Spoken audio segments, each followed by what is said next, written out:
na 1 out of 5 immigrants sa Canada ang umaalis sa bansa sa loob ng 25 years. Sa unang 5 taon pa lang, halos 1/3 na nito ang lumilipat. Yung mga newcomers, imposible. At nag-gather nga po ako ng mga opinions ng mga Facebook followers po namin at tinanong ko sila kung nakikita ba nila ang sarili nila na aalis sa Canada namin dito. Di talaga kami mag-retire dito. Mahirap kung dito. Bakit nga ba umaalis sa mga immigrants dito sa Canada after 5 years or after 10 years? So number 1, hindi na rin kayo magtataka.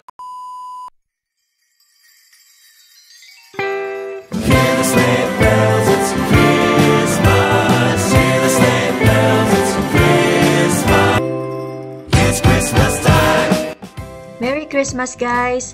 I hope na enjoy nyo po ang inyong mga bakasyon and sa Pilipinas, Merry Christmas din! Nakakamiss talaga ang Pinoy Christmas!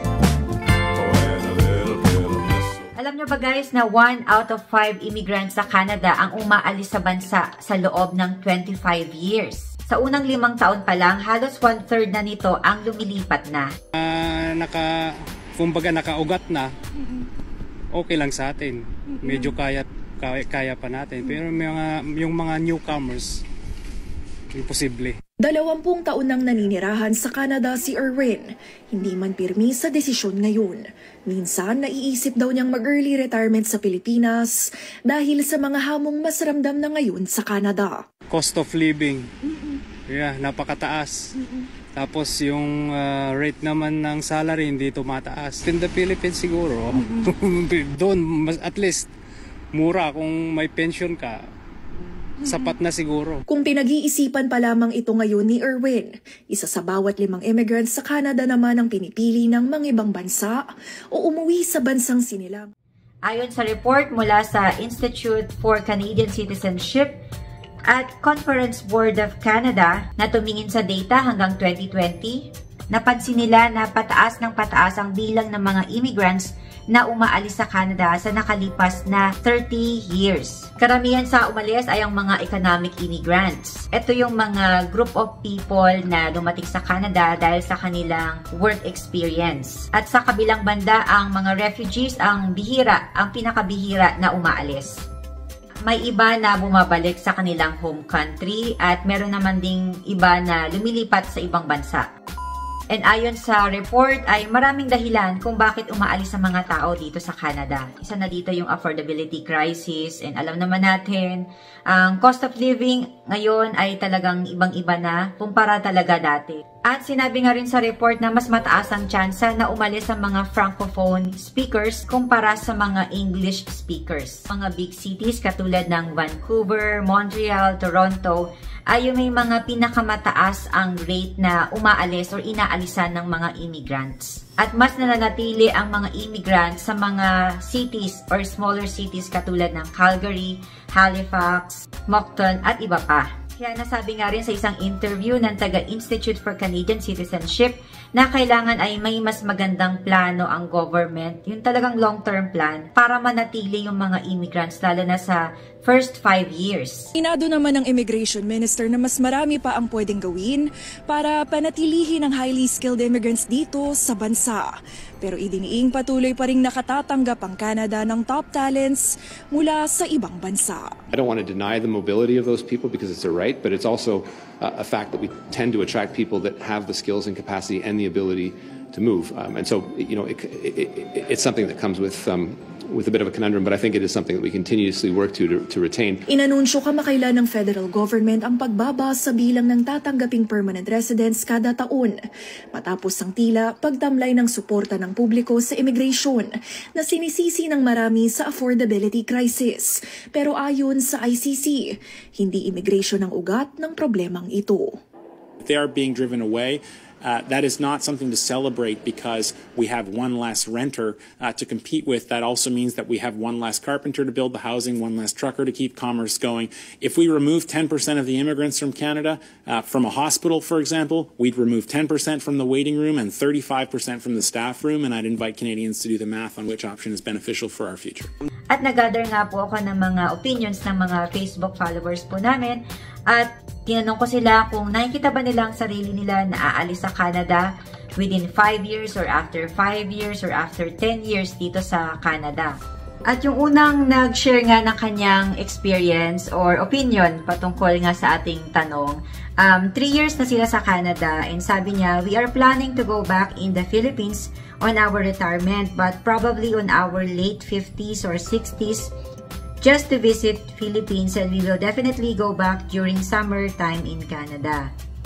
So, tinanong ko pa ulit siya sa mas malalim na dahilan. Ayan. So, sabi niya, considering the climate sis, pag matanda na tayo, mag-iiba na ang immune system natin. Chances ay mahina na tayo sa lamig. Kaya maganda, during winter, uuwi ng Pinas at Canada, summertime naman. Dito tayo. Reason ng pagbalik-balik ng Canada ay need mo i-consider ang CPP and syempre kids too. They need our guidance if they are still single. And health insurance benefit din pala, number 1. So, yun ang opinion naman ng ating unang natanungan. And yung pangalawa, ito maganda rin ang kanilang journey din eh. Sa Calgary din sila naka-base. One of these days, ma-interview natin siya. From SG sila, bago nag-Canada, Singapore, yun. Sabi niya, we're here in Canada for almost 2 years.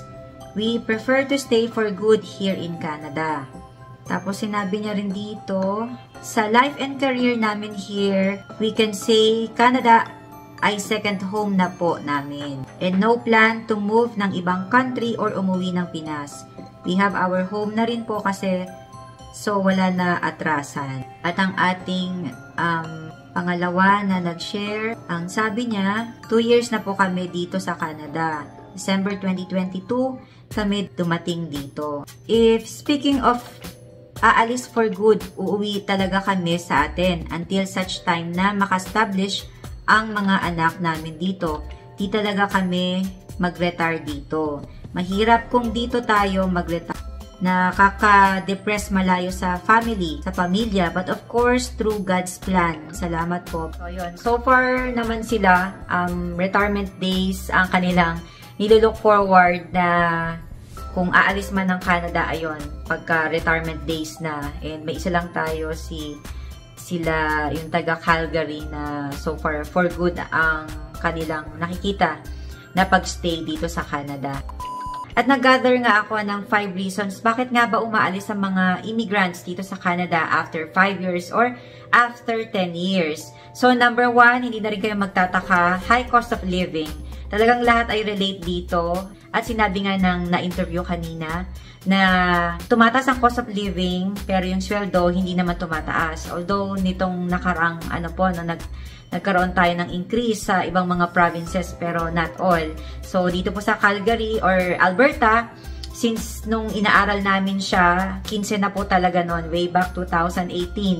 15 na siya per hour. So hanggang ngayon, na kapunta na kami ng Canada, na PR na kami, nakapag-settle na rin po kahit papano, 15 pa rin po. 15 pa rin kami dito sa Alberta. So, definitely yon, high cost of living, affordability ng bahay, rentals, ayun, mataas siya. So, isa yon sa mga nirereklamo talaga. Number 2, employment challenges. Though yung iba, meron talagang sufficient experiences, nababasa ko na to, and may mga ibang nasa IT industry din na nakapagtanong sa akin, na yun nga, sila daw ay may mga more than 10 years of experience na rin. Pero hirap sila makapenetrate sa job market, sa kanilang industry, at yung iba ay nag-aral din, nag-international students din. Pero, ayun, nasishare po nila na hindi sila makapasok sa industry nila. And ayun nga po, ang job market talaga dito sa Canada ay talagang tumitindi rin ang labanan. Next, lack of social support. So, isa rin ito na minsan nadi-disconnect ka, mafe-feel mo na disconnected ka sa society dahil sa wala kang kakilala sa una. Tapos kung introvert ka, may challenges talaga. So, yung ibang extrovert naman, nagiging okay sila. Dahil sa, kailangan din kasi dito yung medyo makapalang I mean, hindi ka mahiyain makipag-usap, makipagkaibigan. So, importante din siya in sometimes, pero may mga introvert naman na okay sila sa trabaho, bahay, na kakasurvive sila sa ganong way. Though may challenge talaga pagka wala tayong social support na na-experience dito sa Canada, na they feel disconnected, na pag malayo sa kamag-anak, malayo sa kaibigan, parang different world ang tingin nila dito sa Canada. So, isa yun sa mga reasons na naiisipan ng iba na bumalik na lang ng Pilipinas, yun, especially sa Pilipinas. Kasi talagang doon, iba ang social connection, di ba? Makaka-relate na po kayo doon. Next, better opportunities elsewhere. May iba na bumabalik na lang sa ibang pinanggalingan nila na bansa. Let's say, Dubai, mga ibang country, na pinanggalingan nila bago pumunta dito sa Canada. Na mas nakikita nila yung mas maganda palang opportunity sa mga ganong bansa, and then eventually mag-settle na lang sa Pilipinas po ng funds para sa retirement sa Philippines. So wala naman dong masama. Talagang kung saan tayo masaya, ayun, supportahan na lang natin ang isa't isa, dahil at the end of the day, hindi rin naman natin alam ano yung pinagdadaanan ng bawat isa sa atin. Iba-iba tayo ng level pagdating sa emosyon, sa iba't ibang mga bagay. So iba-iba rin tayo ng goal sa buhay. And last point, climate and lifestyle adjustment. And given na talaga dito sa Canada na malamig, though iba-iba ng level ng lamig sa iba't ibang mga city dito sa loob ng Canada. So merong medyo okay pa ang weather at meron talagang malamig. Iba rin ang preparation pagka pumapasok na yung mga malalamig na season. Gumagastos na tayo sa maintenance ng bahay. And yun, katulad ng mga heater, humidifier, and may mga kailangan na gawin pagka, ayan, winter season na. Example na lang yung mag-shovel. So, since ito ay talagang requirement na ma-clear ang mga sidewalk, ang mga pwedeng daanan ng tao. So, maraming effort pagka yun, mapasok na yung cold season dito sa Canada or snow season. And magastos din ang mga damit na panglamig. Yun. So, magastos talaga pagka winter. Mataas ang bills sa bahay dahil sa heater. Depende na lang din sa inyong konsumo. So, ayun. Pero, the more heat na ating nagagamit ay yun, mas tumataas ang ating bill. And also, siguro, depende rin kung saan kang city, na I find it peaceful dito sa Canada, sa mga natirhan namin, na talagang kanya-kanya ng buhay ang mga tao. And konti lang yung makikita mo sa daan, walang tumatambay sa harapan ng bahay. Kung may makikita ka man na tao sa labas ng bahay, nag-shovel yun. Ayun, or nag-garden. Pero talagang minimal lang yung makikita mo sa labas ng bahay. Pero marami pa rin akong nakikita na aking mga Facebook sa Vamos Canada na Facebook po namin. Ayun, nakikita-kita sila at lumalabas-labas from time to time, especially mga international students. So, that's good. But basically, ayun po, parang mas tahimik dito sa Canada, and sometimes yung pagiging peaceful na yun, sa iba malungkot yung dating. Ayun, kanya-kanya talaga. So, malaki talaga yung chance na mag-iiba ang iyong lifestyle dito sa Canada kumpara sa Pilipinas. So, ayun guys, kayo ba sa tingin ninyo, nakikita nyo ang inyong mga sarili na magtatagal sa Canada? Or aalis din ng Canada after 5 years or after 10 years? Please share in the comment section. Magandang discussion po ito. Merry Christmas guys! I'll see you on my next video. Goodbye for now! Christmas, hear the sleigh bells, it's Christmas time.